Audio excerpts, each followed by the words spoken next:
Hi, everyone. I hope you're having a good day. So, today we're going to read Pete the Cat and the Wright Brothers. Do you know who the Wright Brothers are? Let's find out. We'll see if Pete the Cat knows. So, I'm going to share my screen and okay, there, that worked pretty good. So, Pete the Cat and the Wright Brothers. One windy day, Pete the cat flies his kite outside. Pete wishes he could fly too. Just then, something zooms over Pete's head. Whoosh! Whoa, Pete says. What was that? It's a flying machine.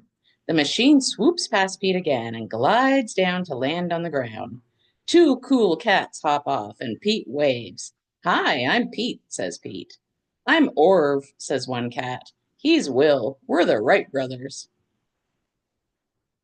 We invent things, Orv says, like this flying machine. Do you want to try it? Will asks Pete.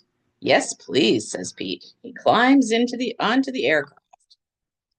The wind begins to blow, the aircraft wobbles, and soon Pete glides up, up, up in the air. I'm flying, Pete shouts. But the wind stops blowing and the aircraft glides back down to the ground. That was super cool, Pete says. But why did it stop flying?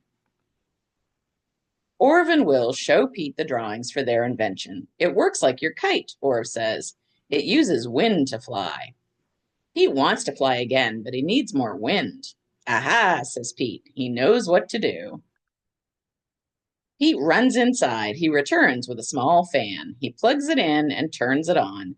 The fan starts to spin and blow, but the machine does not move. We need more wind, says Will. Pete finds a bigger fan. He plugs it in and turns it on. Now two fans are blowing, but the machine does not move. We need even more wind, Orv says. Wow. Pete plugs in a whole bunch of fans.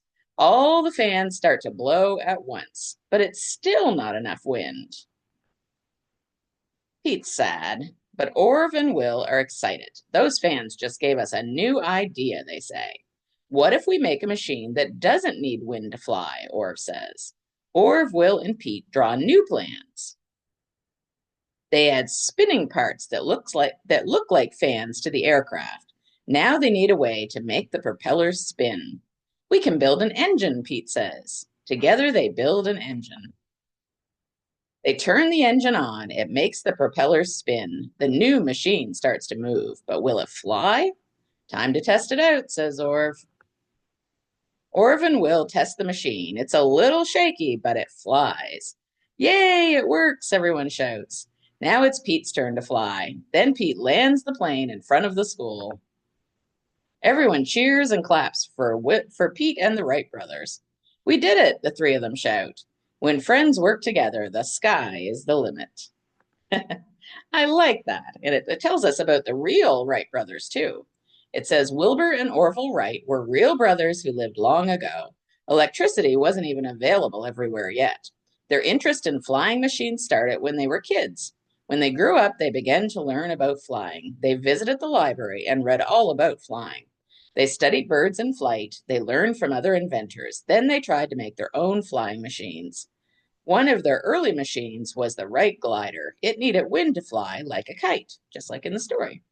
The Wright brothers tried new things to make the machine better. They added an engine and propellers to push the flying machine through the air. Then on December 17th, 1903, that was a long time ago, in Kitty Hawk, North Carolina, they tested their new machine. It worked. They had made the first gas-powered airplane. The first flight was short. The plane flew just 120 feet. But on that day, the Wright brothers changed how people would travel forever. That was a really good story, wasn't it? And how about you? Have you ever been on an airplane? Yeah, they're pretty cool. All right. I hope you have a great day, friends. Bye bye.